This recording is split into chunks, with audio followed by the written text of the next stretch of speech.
Hey, Mr. Harridan here. We're going to go over resonance structures.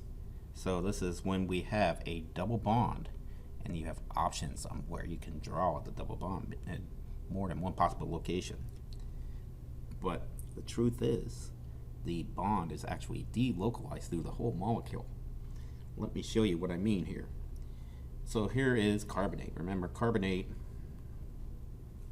is CO3 minus 2. Okay, this has 24 valence electrons. Okay, carbon has 4, oxygen has 6. 6 times 3 is 18, plus 4 is 22, plus the negative 2 makes it 24. Okay, but when you do this, you can see that sometimes you can draw the double bond here, and sometimes you can draw the double bond there, and sometimes you draw the double bond between here. So in the actuality, this resonates between these three structures. So sometimes it's like this, sometimes it's like this, and sometimes it's like that. So what happens in real life, okay, is that this is explained as 1 1/3 bonds. This is 1 1/3 bonds. And this is 1 1/3 bonds. That is what I mean when it's actually delocalized. It's delocalized between all the carbon and oxygens here. Okay. If we were doing this on the paper test, I would expect to see something like this. Okay. These arrows right here, these are in equilibrium. That means they're in equal rates. That means it flip-flops back and forth at the same speed. Okay. And we'll get more into equilibrium later on. Okay, let's look at the next questions here. Okay, questions when they ask you to determine if you have resonance here. Number 1, do you have double bonds? If you don't have any double bonds, there ain't no resonance. Number 2, can the double bond move to a different location? Draw the Lewis dot structure for NO3 minus ion. Don't forget the brackets and charges. I should probably do this in pencil. Probably the only time I should use a pencil, but I'm going to use a pencil. So this is nitrate. Nitrate has 24 valence electrons. Okay? So we have an N in the center. We have an O. We have an O. We have an O. I'm going to use lines 2, 4, 6, 8, 10, 12, 14, 16, 18, 20, 22, 24. Stop! Collaborate and listen. Check to see if the octet rule your dissonant. Okay, so right here, our oxygen has 8. That's good. Not this in there. This oxygen has 8. Not this in there. That's good. This oxygen right here has 8. Not this in. That's good. Where you have to check for this, and usually is the center. You see this nitrogen only has 2, 4, 6. It only has 6 electrons. Okay. You cannot draw any more because we've already drawn 24. Cannot go beyond 24. So now what we have to do is move some electrons. Well, which ones are we going to pick? Can we pick these over here? Can we pick those over there? Or can we pick these down there? And the answer is, pick any of them. So I'm going to pick these 2 right here. Erase those. And there's my double bond in over here.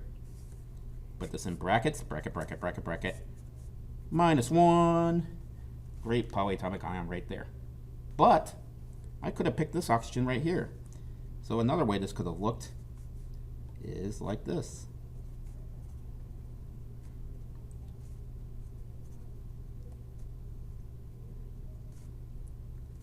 Because this nitrate is in equilibrium with that nitrate. But I could have also picked the bottom one as well. So we are in equilibrium again with that one as well. So nitrate has 3 resonance structures. And this is another one that has that truth between 1 1/3 bonds, 1 1/3 bonds, and 1 1/3 bonds. Okay. I guess I should explain how I got 24 electrons, because N has 5, oxygen has 18, and then we do -1, that's 1, that's 24 valence electrons. Okay? That's how I came up with 24. Okay. Okay, and which of these examples has resonance structures? Okay, so can we move these dots into the center here? No, because we already have 8. So this is a new, okay? Because that has 8, that has 8. Yeah. Okay, this one right here. This is also a no. You cannot double bond a C and an H. H's do not get any double bonds ever. Ever. Okay? Don't do it. H's only form one bond. Now this one here, okay, I could have taken this pair and done a double bond, or I could have taken this pair and done a double bond. So this one is actually a yes for that one. This is an S and an H. Cannot move a double bond between an H. Can't have a double bond with an H. So this one is a no. Okay. Let's go over Lewis dot structures for ionics with polyions. So, how does this work here? You might have noticed that polyatomic ions tend to have covalent bonds within them. However, polyatomic ions can form ionic bonds between polyatomic ions and other cations, such as a metal ion or ammonium. Therefore, we have a Lewis dot structure shown as covalent with the polyatomic ion, but the Lewis dot structure is ionic overall. Okay, here we go. So, here's what we have here. We have Na2SO4. This is sodium sulfate here. This is a metal and poly. Okay. So we have an Na plus. We have an Na plus. And we have an SO4 2 minus. Okay. Okay. So Na plus has 0 valence electrons. Because Na starts with 1, it loses 1, it has 0 valence electrons. Na plus has 0 valence electrons. Okay? Because it started with 1 and it lost 1. Sulfate, we got 6 plus 24 plus 2. That is 32 valence electrons. Okay? Because remember, these sodiums lost the valence electrons. This lost 1, and this gained 2. That's why this plus 2 is there. Okay, so we'll start with the easy one first. Part of this, the Na. Na, bracket, bracket, bracket, bracket, plus. Because it has 0 valence electrons. Na, bracket, bracket, bracket, bracket, plus. Because it has 0 valence electrons. Now, when we do the sulfate ion, we are drawing something like this. So we're going to have brackets on the outside and covalent bonding on the inside. So we're going to have an S, we're going to have an O, O, O, and O. And I'll use the dot method this time. So we're going to do 2, 4, 6, 8.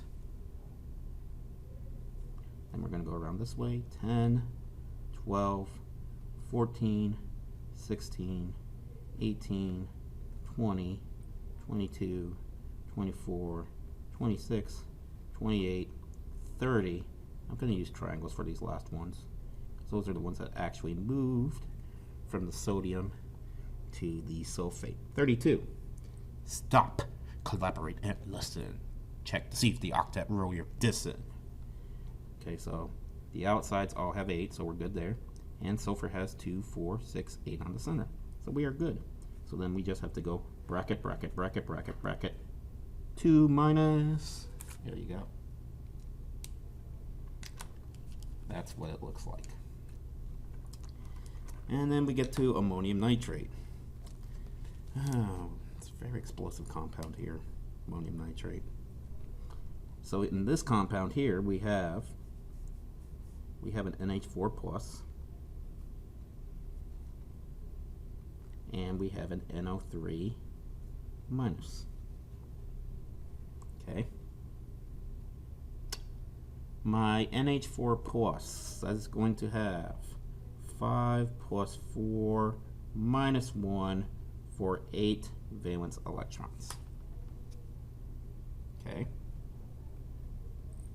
My NO3 is going to have 5 plus 18 plus 1 equals 24 valence electrons. Okay. Okay, so let's start off with the NH4. We'll put the N in the center, and we'll put an H here, H here, H here, and an H there. We'll use the dot method one for this one too. 2, 4, 6, 8. Stop. Collaborate and listen. Check to see if the octet rule you're dissing. You're dissing, but hydrogen can diss that too. Nitrogen is 2, 4, 6, 8. That's good. We put that in brackets like this, plus 1. Okay. Now nitrate.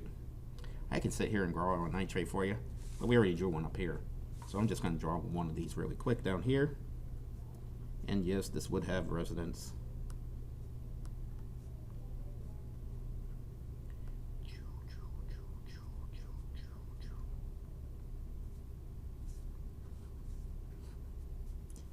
Minus 1, and I'm going to write resonate.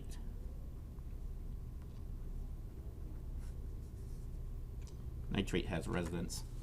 And there we go. That is what that would look like. Notice that the covalent bonds are on the inside of the polyatomic ion, and the brackets are on the outside. Okay, guys are champions. The legend is out. If he hit stop on the video.